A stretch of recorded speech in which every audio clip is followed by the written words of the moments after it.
Hermanos, amigos que nos visitan, sean todos bienvenidos. Los invitamos a abrir sus Biblias en el Evangelio de Lucas. Vamos a abrir nuestras Biblias en Lucas capítulo 22 y vamos a leer los versículos del 1 al 23. Hemos estado estudiando este Evangelio por varios años y ya estamos llegando al final. Hoy nos corresponde Lucas 22 del 1 al 23.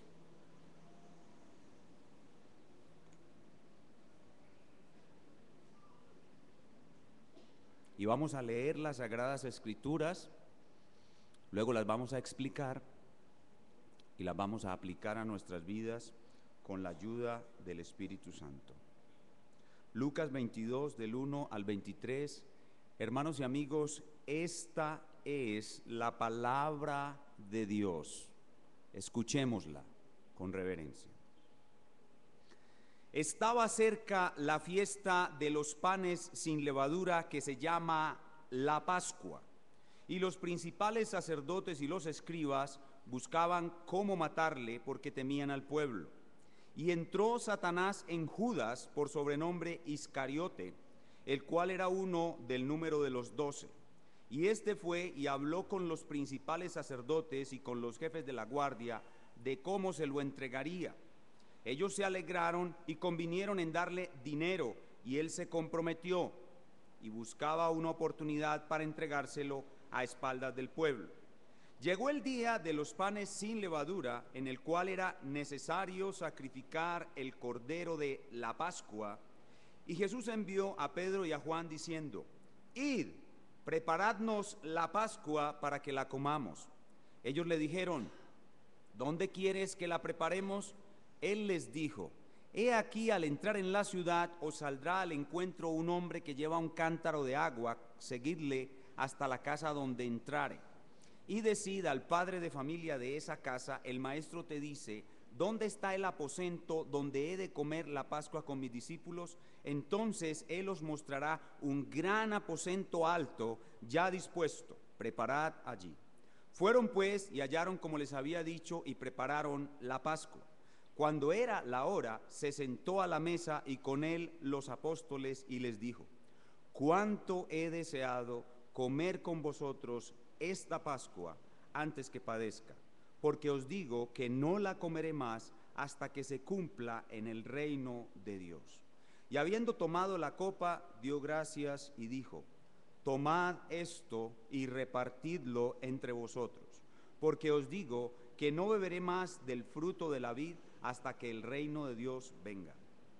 Y tomó el pan y dio gracias y lo partió y les dio diciendo: Esto es mi cuerpo que por vosotros es dado.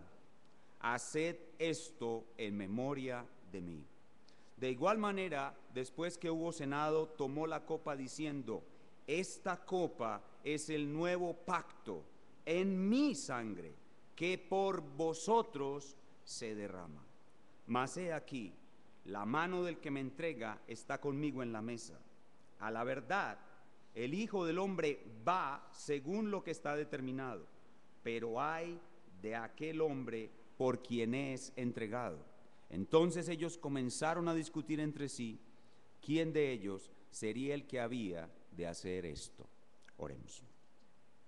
Espíritu Santo, hoy es un día especial. Providencialmente has hecho coincidir la predicación de la palabra con la celebración de la Santa Cena. Te pedimos de una manera especial gracia para sumergirnos en este texto. Ten misericordia del predicador y de los que le escuchan. Sé con nosotros en este tiempo, te lo pedimos en el nombre del Señor Jesucristo. Amén. Estamos en la última semana del Señor sobre la tierra y Él está a pocas horas de su crucifixión. Ya ha terminado de hacer todas las labores que se le habían encomendado en esa última semana. Recordémoslas brevemente. En esa última semana Él dio las últimas señales que demuestran claramente que Él es el Mesías. Y también atacó la religión falsa del judaísmo y a sus líderes religiosos, los escribas y fariseos. Y en los dos últimos mensajes vimos lo último que él hizo, que como profeta dio la profecía final acerca de la nación de Israel y con ella la profecía del fin del mundo. Habiendo hecho eso, ahora él se concentra en lo último y más importante de su vida, que es la cruz. Ahora se concentra en la cruz. Y lo que va a hacer es a reanunciarla. Ya les había dicho a sus discípulos que él debía ir a la cruz, pero ahora les va a reconfirmar que va a ir a la cruz y va a explicar la cruz a sus discípulos, y lo va a hacer por medio de lo que podríamos llamar el mejor símbolo de la cruz en toda la historia de la redención, la Pascua. La Pascua es el mejor símbolo de la cruz en toda la historia de la redención. La Pascua fue durante siglos una enseñanza simbólica de la cruz y la podemos resumir en una sola palabra. ¿Cuál palabra? La palabra es expiación. La Pascua es el mejor símbolo de la cruz y todo el concepto que encierra la Pascua lo podemos resumir en una palabra. La palabra es la palabra expiación. ¿Qué es la expiación? Es una palabra que suena extraña para muchos cristianos. No debería ser así. La palabra expiación debería ser una palabra común, una palabra amada, una palabra dulce, una palabra sencilla, fácil de explicar. Los niños de los creyentes deben ser capaces de explicar qué es la expiación, o sus padres no están haciendo bien su trabajo. ¿Cuántos de ustedes, piensen por un momento, cuántos de ustedes podrían definir con palabras qué es la expiación? La expiación es el concepto central de toda la Escritura. Si no entendemos esto bien, no conocemos a Dios, no entendemos el Evangelio. Por eso este sermón es tal vez uno de los sermones más importantes que yo voy a predicar en mi vida. Y la meta que el Espíritu Santo me da es que ustedes de aquí en adelante y para siempre entiendan y vivan este concepto como algo claro, sencillo, dulce, e incluso que los niños sean capaces, sus niños sean capaces de explicarlo. ¿Qué es la expiación? La expiación es la muerte sustitutiva del Cordero de Dios que cancela la deuda penal que el pecador sustituido tiene con la justicia de Dios.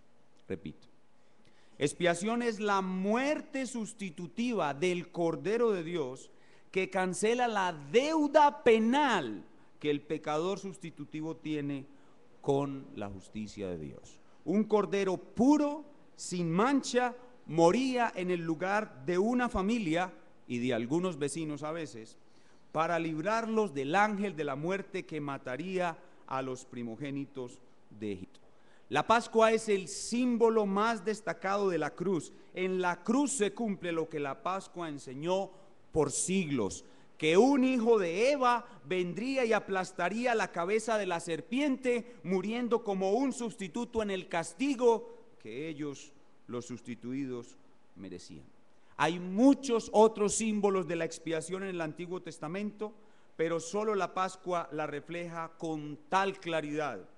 Por eso Pablo en 1 Corintios 5:7 dice: Cristo es nuestra Pascua. Y por eso Dios coloca la Pascua en la historia y en el calendario judío, para que sea la enseñanza perfecta horas antes del cumplimiento de la expiación, horas antes de la muerte del Cordero de Dios. Y por eso hemos puesto por título a nuestro mensaje en el día de hoy: el gran símbolo de la expiación. El gran símbolo de la expiación. El tema de nuestro pasaje es pues cómo nos muestra el Espíritu Santo a Cristo. Cristo cumple el principal tipo antiguo testamentario de su obra expiatoria y lo transforma en el recordatorio perenne de su gran obra de redención, la Santa Cena, la cual es un maravilloso medio de gracia para su pueblo redimido.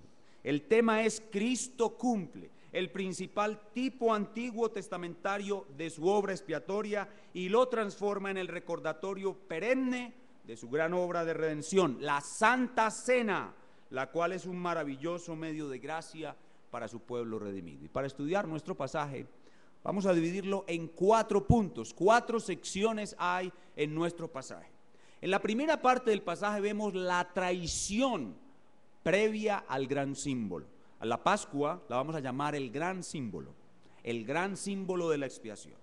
Lo primero que vemos en los versículos 1 al 6, y luego Jesús hace una referencia al traidor en el 21 al 23, la traición previa al gran símbolo.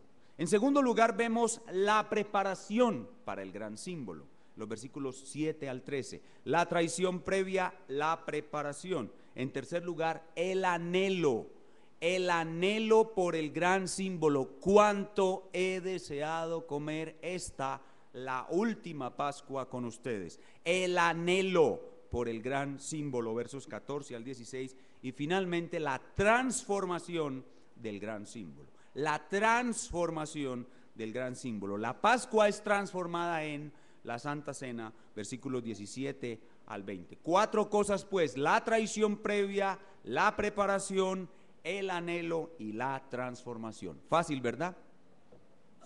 Fácil para ustedes. Muy bien, vamos a mirar uno por uno. La traición previa al gran símbolo, versículos 1 y 2. La traición previa al gran símbolo, versículos 1 y 2. Estaba cerca la fiesta de los panes sin levadura, que se llama la Pascua, y los principales sacerdotes y los escribas buscaban cómo matarle, porque temían al pueblo. Dice que los sacerdotes y los escribas buscaban cómo matarle. Esto probablemente está ocurriendo el miércoles en la noche de la última semana del Señor. Y ya sabemos por qué los principales buscaban cómo matarle, porque él se había hecho su enemigo al denunciar su falsedad y su hipocresía. Y el pueblo quería coronarlo rey, y ellos tenían temor de que al coronarlo rey, los romanos vinieran, destruyeran la ciudad, acabaran su negocio, les quitaran la platica y su honra y su prestigio. Por eso dice en el versículo 1 que ellos temían al pueblo y por eso buscaban matarlo. Verso 3. Comienzan entonces a aparecer agentes siniestros que hacen la preparación de la traición del Cordero de Dios. Los primeros agentes siniestros que aparecen en esa escena son sacerdotes y escribas, pero ahora entra un gran agente siniestro que está en la escena de la traición, Satanás, verso 3. Y entró Satanás en el otro agente siniestro, Judas, y entró Satanás en Judas, por sobrenombre Iscariote, el cual era uno del número de los 12. Aquí, cuando Satanás entra en Judas, nosotros debemos trasladarnos al origen de la historia de la redención, a Génesis capítulo 3, versículo 15. Génesis 3:15 nos muestra que el resto de la historia sería una lucha entre el hijo de Eva, el hijo de la simiente de Eva, es decir, el Cristo, y Satanás, la serpiente. Y aquí este es el episodio más importante de esa pelea que está decretada por Dios en Génesis 3:15. Esta es una lucha entre Cristo y la serpiente. Satanás entra en Judas para que Judas traicione al Señor. Pero Judas no era una víctima inocente. Judas no era una víctima inocente. Judas no era una marioneta en la mano de los designios de Dios. Aunque lo que Judas hizo fue decretado por Dios, Judas actuó como un agente responsable, tal como enseña el versículo 22. Miren el versículo 22. A la verdad, el Hijo del Hombre va según lo que está determinado, pero ay de aquel por quien el Hijo del Hombre es entregado. En este pasaje, Lucas 22:22, vemos claramente las dos facetas de un misterio absolutamente necesario para poder entender la Biblia y la vida a nuestro alrededor. Dios es totalmente soberano, Él ha decretado todo lo que sucede, incluida la traición de Judas. Dice: a la verdad el Hijo del Hombre va según está determinado. ¿Determinado por quién? Por Dios en su decreto. Pero dice: ay. Eso implica la culpabilidad, la responsabilidad y el castigo justo que merece el hombre que hace la maldad que Judas cometió. Ay de aquel hombre por quien es entregado. Soberanía de Dios, responsabilidad del hombre. Así que de este primer punto, la traición previa al gran símbolo, podemos decir dos cosas. Uno, la traición previa es el plan de Dios. Esto no toma por sorpresa a Dios, esto no toma por sorpresa a Cristo, es el plan de Dios. Y la malicia de los sumos sacerdotes, la malicia de Satanás y la malicia de Judas es responsabilidad de ellos. Vayan por un momento conmigo, dejen una señal ahí en Lucas 22 y vayan por un momento conmigo a Hechos capítulo 4, veamos cómo la Biblia explica la misma Biblia. Hechos 4, 27. Hechos 4, 27 nos va a mostrar, y 28 nos va a mostrar, esto es un comentario bíblico de Lucas 22, 22. Hechos 4, 27 y 28. Dice la palabra de Dios: porque verdaderamente se unieron en esta ciudad contra tu santo Hijo Jesús, a quien ungiste, Herodes y Poncio Pilatos, con los gentiles y el pueblo de Israel. Responsabilidad humana. 28. Para hacer cuanto tu mano y tu consejo habían antes determinado que sucediera. Soberanía de Dios, decreto de Dios. Ahí tenemos pues el primer punto, la traición previa al gran símbolo. ¿Y qué es lo que hace la traición previa al gran símbolo?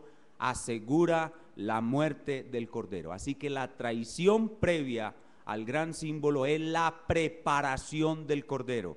Y ese es nuestro segundo punto, la preparación del gran símbolo. Regresamos a Lucas 22, 7. Llegó el día de los panes sin levadura, en el cual era necesario sacrificar al Cordero de la Pascua. Hermanos y amigos, ¿por qué dice el texto que era necesario sacrificar al Cordero de la Pascua? Porque el símbolo, el sacrificio del animal, corresponde con la ley y la justicia de Dios, que dice: sin derramamiento de sangre no hay remisión de pecados. Hebreos 9, 22. Sin derramamiento de sangre, presten mucha atención, sin derramamiento de sangre no hay expiación.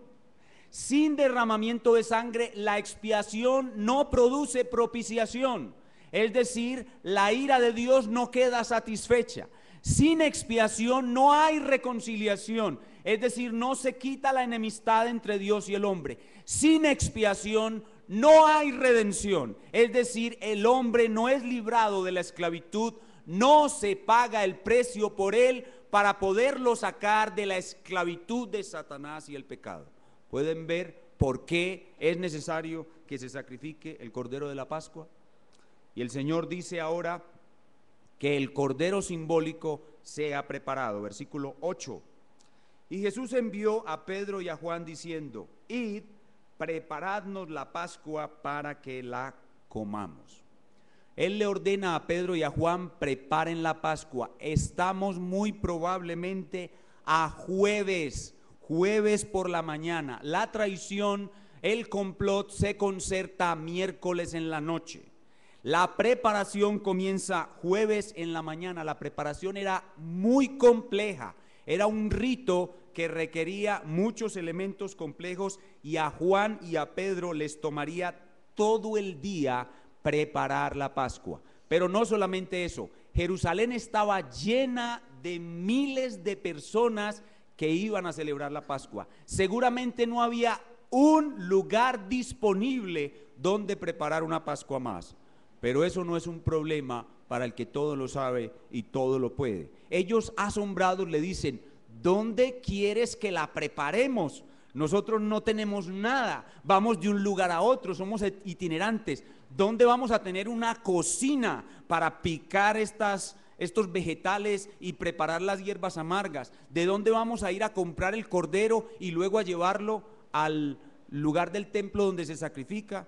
Jesús, como profeta, les da las señales donde Dios les dará todo lo que necesitan. Verso 10.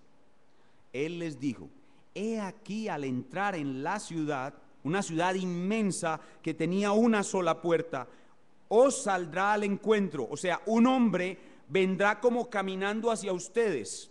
Obviamente el hombre no sabía que eran los apóstoles, pero él vendría como caminando hacia ellos. Y ese hombre lleva en la mano un cántaro con agua. ¿Cómo? Un hombre cargando un cántaro de agua. Eso era muy raro. ¿Saben por qué? Porque las que cargaban el agua eran las mujeres.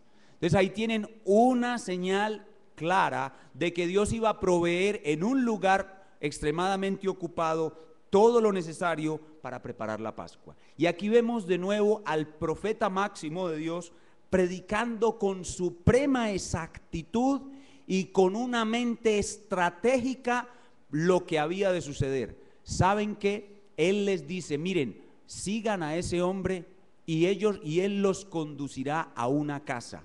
Háblenle al padre de familia y él les dará todo. Y saben que toda esta profecía la hizo en clave. En clave. Noten ustedes que él no menciona nombres de nadie, ni dice dónde queda la casa. ¿Y saben por qué la dijo en clave?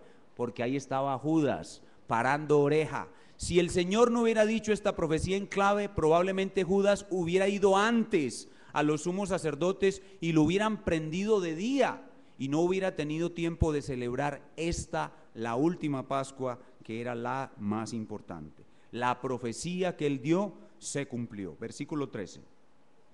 Fueron pues y hallaron como les había dicho y prepararon la Pascua.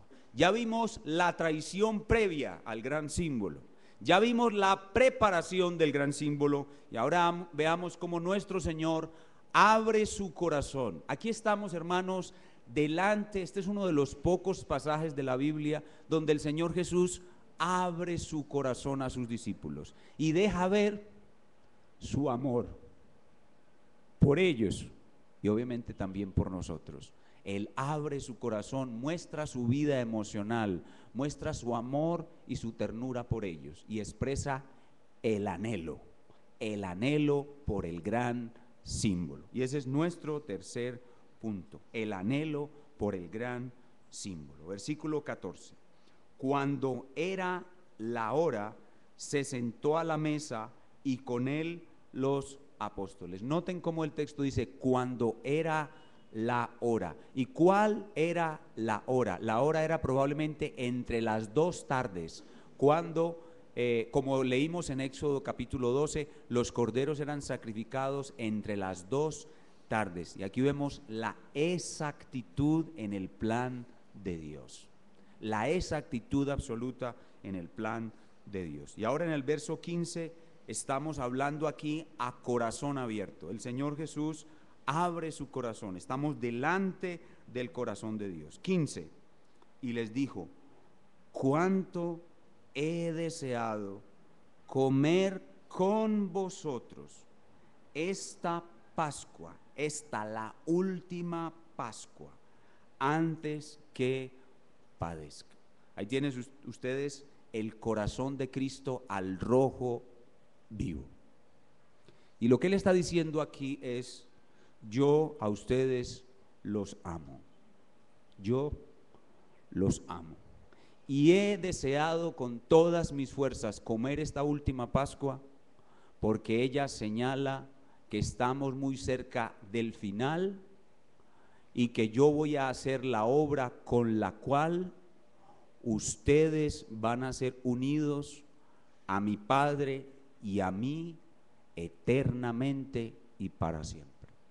En otras palabras, ese anhelo y ese deseo de comer la Pascua se debía a que él estaba viendo el gozo puesto delante de él. Es decir, por fin por fin los elegidos de Dios vendrán de nuevo a su Padre. Y él decía: cuánto he anhelado comer esta Pascua, porque por fin los voy a llevar de regreso al Padre. Por fin regresaremos al paraíso perdido. La cruz, mi cruz, asegura que ustedes y el mundo sean restaurados a la gloria del Padre y para siempre. Y eso era lo que él veía delante de él, y por eso tenía tanto gozo y tanto anhelo por comer la Pascua.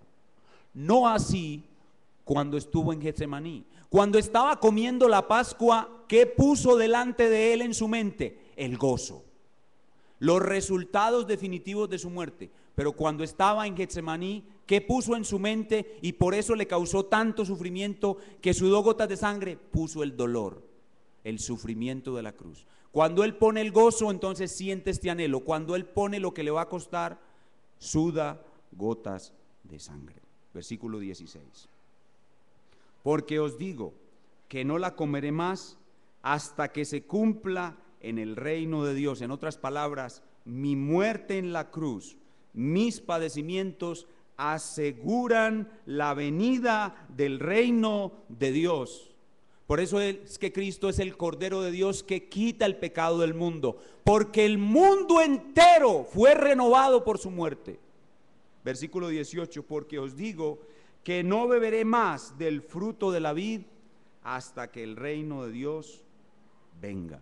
La cruz asegura la restauración del mundo. Por eso Él es el Cordero de Dios que quita el pecado del mundo. Ya vimos la traición previa. Ya vimos la preparación del gran símbolo. Vimos el anhelo por el gran símbolo. Y finalmente veamos la transformación del gran símbolo. La transformación del gran símbolo. La Pascua, un símbolo antiguo testamentario, será transformado por la Santa Cena, un símbolo nuevo testamentario. Verso 19. Y tomó el pan y dio gracias y lo partió y les dio diciendo: esto es mi cuerpo que por vosotros es dado. Haced esto en memoria de mí. De igual manera, después que hubo cenado, tomó la copa diciendo: esta copa es el nuevo pacto en mi sangre que por vosotros se derrama.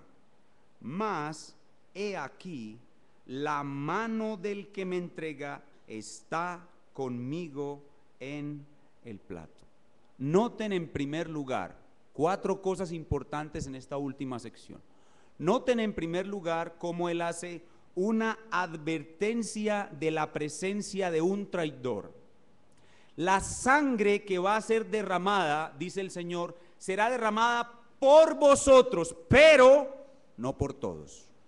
Aquí hay un traidor. Entonces la denuncia del traidor produce la salida del traidor, que Juan nos señala claramente en su evangelio. De esa manera, cuando el Señor dice: esto es mi cuerpo, es decir, este es el verdadero Cordero de Dios que será muerto por vosotros, no por el traidor, por vosotros. El traidor debe salir y el traidor salió. Lo primero entonces es notar la forma como Jesús dirige el acto de expiación hacia los suyos y produce la salida del traidor.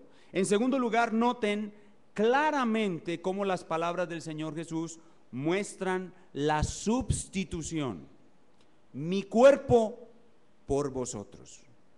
Por la preposición por, verso 19. Esto es mi cuerpo que por, esa pequeña palabrita, por vosotros es dado. Sustitución, indican claramente sustitución. Yo soy el Cordero que los va a sustituir a ustedes en el castigo, a ustedes y a muchos otros. Vayan conmigo, por favor, dejen una señal ahí en Lucas y vayan conmigo a Marcos 14. No solamente por los 11 que estaban allí el cordero iba a ser entregado, sino también por muchos otros. Marcos 14, 23 y 24. Marcos 14 es un pasaje paralelo y nos especifica un poco más este punto. Primero, notemos la denuncia y salida del traidor. Segundo, notemos la clara sustitución, verso 23 de Marcos 14. Y tomando la copa, y habiendo dado gracias, les dio, y bebieron de ella todos, y les dijo: esto es mi sangre del nuevo pacto, que por muchos es derramada. No solamente los 11 que estaban ahí, sino muchos otros, de toda nación, tribu, pueblo y lengua, será el cordero sustituyendo a muchos. De aquí es necesario que aclaremos el error que se ha transmitido por generaciones en el culto católico romano, cuando el sacerdote católico romano levanta la copa y dice: este es el cáliz de tu sangre que será derramada por nosotros y por todos los hombres. Eso es un grave error. La expiación de Jesucristo no fue por todos los hombres, fue por muchos hombres, elegidos de toda nación, tribu, pueblo y lengua. Cristo los sustituyó a ellos en el castigo. He aquí, yo soy el verdadero cordero que será castigado por vosotros. Yo voy a ocupar tu lugar en el castigo. La ira de Dios va a venir sobre mí para que no venga después sobre ti. Sustitución. La expiación es sustitución. Esa sustitución lograría eficazmente que aquellos por los cuales Cristo iba a morir, aquellos que Él iba a sustituir, tuvieran unos beneficios particulares y muy específicos. Vamos a Jeremías capítulo 31, con la opción de regresar rápidamente a Lucas 22. Lo que voy a ver acá, lo que voy a mostrarles acá es qué va a producir esa muerte sustitutiva. He aquí el Cordero de Dios que por vosotros, por muchos, ¿qué va a producir esa muerte? ¿Qué es lo que va a lograr esa muerte en aquellos que Él sustituye? Jeremías 31, 33. Dice: porque este es el pacto, está hablando del nuevo pacto, porque este es el pacto que haré con la casa de Israel después de aquellos días, dice Jehová. Esto es lo que va a suceder cuando el pacto se cumpla. Esto es lo que va a suceder cuando el Cordero los sustituya en el castigo. Aquellos que fueron sustituidos recibirán indefectiblemente estas cosas. 1. Daré mi ley en su mente y la escribiré en su corazón. 2. Y yo seré a ellos por Dios y ellos me serán por pueblo. 3. Y no enseñará más ninguno a su prójimo ni ninguno a su hermano diciendo: conoce a Jehová, porque todos me conocerán, desde el más pequeño de ellos hasta el más grande, dice Jehová. Esto es porque en Israel no todos eran creyentes, en la iglesia verdadera todos somos creyentes. Y ahora número 4, porque perdonaré la maldad de ellos y no me acordaré más de su pecado. Cuando el Cordero muere por ti y muere por mí, yo recibo el perdón total de mis pecados. La deuda penal que tengo con la justicia de Dios, yo, un delincuente convicto y condenado, soy perdonado por el Cordero que muere por mí. Eso es expiación. Y una vez creo en ese Cordero, y nada impedirá que yo elegido crea en ese Cordero, mi mente recibe la ley de Dios. Amo la ley de Dios. Reconozco a mi hermano que también conoce a Dios. Y por toda la eternidad, Él será mi Dios y yo seré su pueblo. Eso es lo que produce la muerte del Cordero. De nuevo digan todos amén. Eso es lo que produce la muerte del Cordero. Es una expiación eficaz. Eficaz. Hermanos, cuando decimos que Cristo murió para darle a todo el mundo la posibilidad de ser salvo, estamos predicando otro evangelio. Ese no es el evangelio. El evangelio verdadero predica a un Salvador eficaz. La muerte de Cristo salvó eficazmente porque Él sustituyó a aquellos por quien vino a morir. Entonces, noten en primer lugar, regresamos a nuestro texto. Noten en primer lugar la denuncia del traidor, la salida del traidor. En segundo lugar, la sustitución que produce una limpieza y salvación eficaz. Y ahora noten el nuevo significado de los elementos. Noten el nuevo significado de los elementos. Al tomar el pan, dice, esto es mi cuerpo. Ese pan que antes significaba lo que ellos habían vivido en Egipto, lo tuvieron que comer deprisa por causa de sus aflicciones. Ya no es más un símbolo de la salida de Egipto, ahora el pan es un símbolo ¿de qué? De su cuerpo. Y luego toma el vino y lo transforma en un símbolo de su sangre. Hay unos nuevos elementos y ahora esos elementos representan no la salida de Egipto, sino la salida del pecado, de la muerte y la condenación eterna por su sacrificio expiatorio. En el antiguo pacto, una vez establecido el pacto, Moisés tomó la sangre de los animales y la roció sobre el pueblo. Al tomar la copa en la mano y beberla, equivale a ser rociados con la sangre no de un animal, sino con la sangre preciosa de Jesucristo. Hermano, gotas de la sangre de Jesucristo, hablo simbólicamente, caen sobre usted y lo sellan para siempre como un hijo del pacto. Donde está una de esas gotas, la ira de Dios no caerá jamás. Por el valor precioso de esa gota, una persona de valor infinito, 100% Dios, 100% hombre, va a recibir en la cruz el castigo eterno que usted merece. Y con una gota de su sangre, usted quedará señalado para siempre. Cuando ellos ponían la sangre en el dintel, en los postes de la puerta, la ira de Dios no caía sobre esa casa, porque esa casa estaba señalada con sangre. Cuando Cristo murió en la cruz, una gota de su sangre lo salpicó a usted, lo roció a usted, y por eso la ira de Dios jamás caerá ni sobre su alma ni sobre su cuerpo, porque usted es una casa señalada con sangre. Eso es lo que significa la cruz, y la Pascua mostraba eso durante siglos. Noten entonces cómo denuncia el traidor y sale el traidor, la sustitución, que es verdadera sustitución, el nuevo significado, y finalmente la orden de celebrar el nuevo significado. Dice en el versículo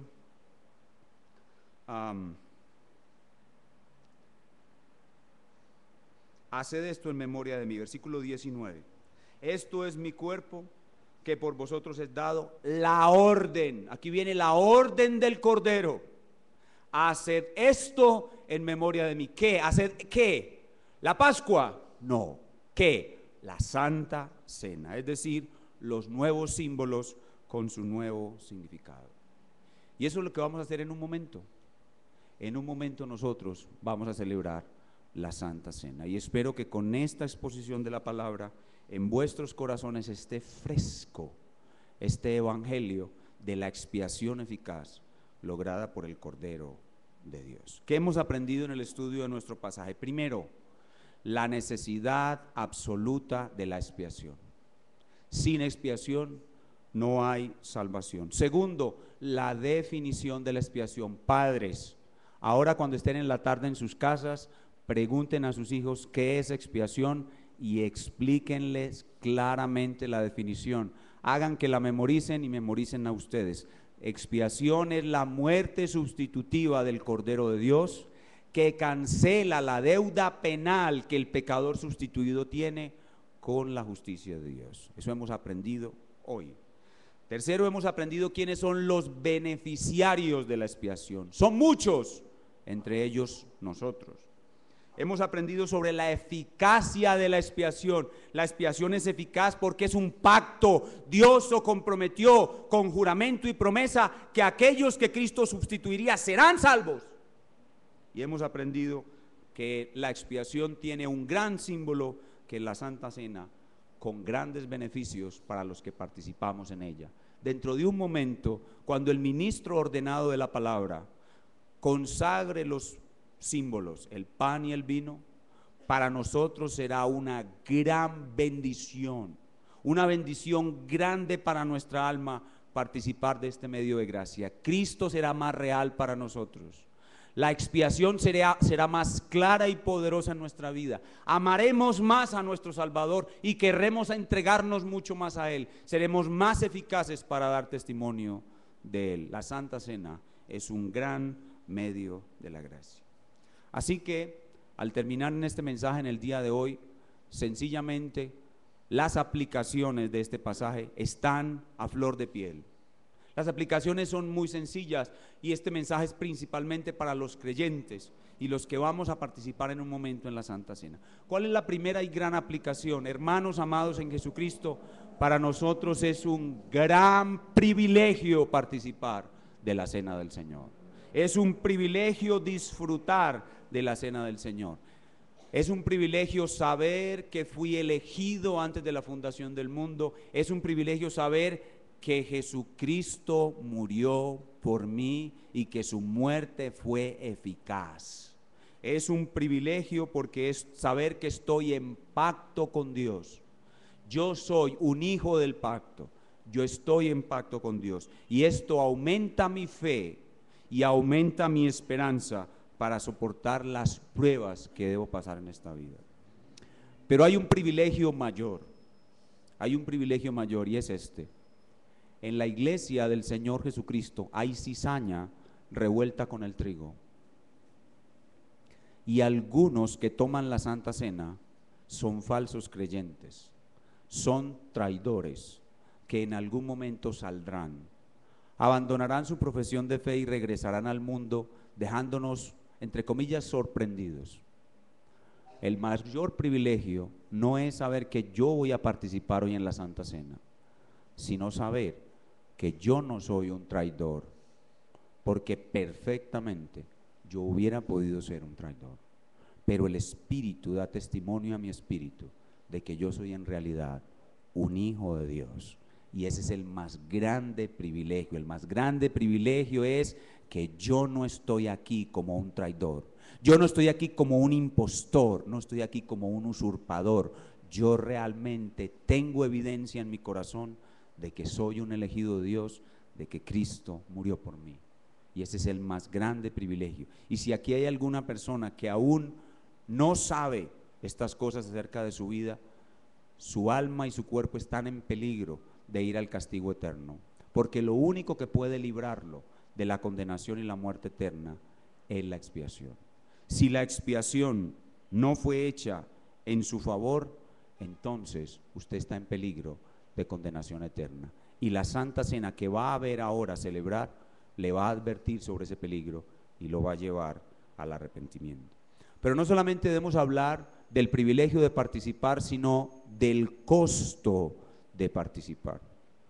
En un momento, cuando el pastor ordenado, el ministro de la palabra, diga a los creyentes que están aquí, pónganse de pie todos los que van a participar en la Santa Cena. Cuando ustedes se pongan de pie, hermanos, la sombra de la cruz va a estar sobre ustedes. Y no solamente deben recordar el privilegio de participar, sino el costo de participar. El costo es vivir a la sombra de la cruz. Es decir, que como nuestro Salvador murió en la cruz, así debo morir yo por Él. El privilegio de participar implica el costo de participar. Yo debo morir a mi deseo de ser feliz. Debo morir a todos mis privilegios. Debo morir a este mundo para vivir para mi Salvador. La sombra de la cruz está sobre todo el que participa. Y el Espíritu Santo hará, cuando ustedes tomen el pan y tomen el vino, que ustedes quieran morir más a sí mismos y se nieguen más a sí mismos para no vivir más ni para ustedes ni para este mundo. Y no tener temor de la persecución, no tener temor del menosprecio, no tener temor ni siquiera de las acusaciones y calumnias de sus amigos o de sus propios familiares, no tener temor de sufrir pérdidas por vivir en santidad contra la maldad y el pecado de este mundo. Tener el privilegio de disfrutar de la Santa Cena implica el costo de vivir a la sombra de la cruz. Cuando ustedes se pongan de pie, la sombra de la cruz caerá sobre ustedes y ustedes recordarán que así como su Salvador murió, murió por ustedes, ustedes deben morir por Él. Finalmente, los que están aquí que no han conocido al Señor Jesucristo, dentro de un momento, cuando el ministro ordenado parta el pan y parta el vino, tendrán la oportunidad, al ver el evangelio dramatizado, de entrar al reino de Dios. Deben reconocer sus pecados. Si por tu vida no ha habido expiación, irás al infierno. Pero el Cordero de Dios vino a morir por pecadores como tú y como yo, para librarlos del infierno. Cree en el Cordero de Dios, que quita el pecado de todo el que en Él cree, y serás salvo. Al ver el evangelio dramatizado, tendrás la puerta abierta al reino de Dios. Crúzala.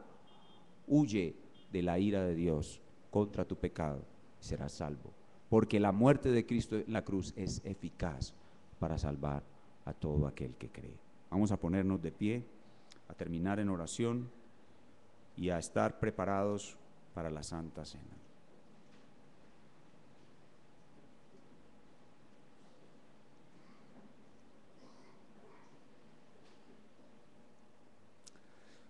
Espíritu Santo, gracias.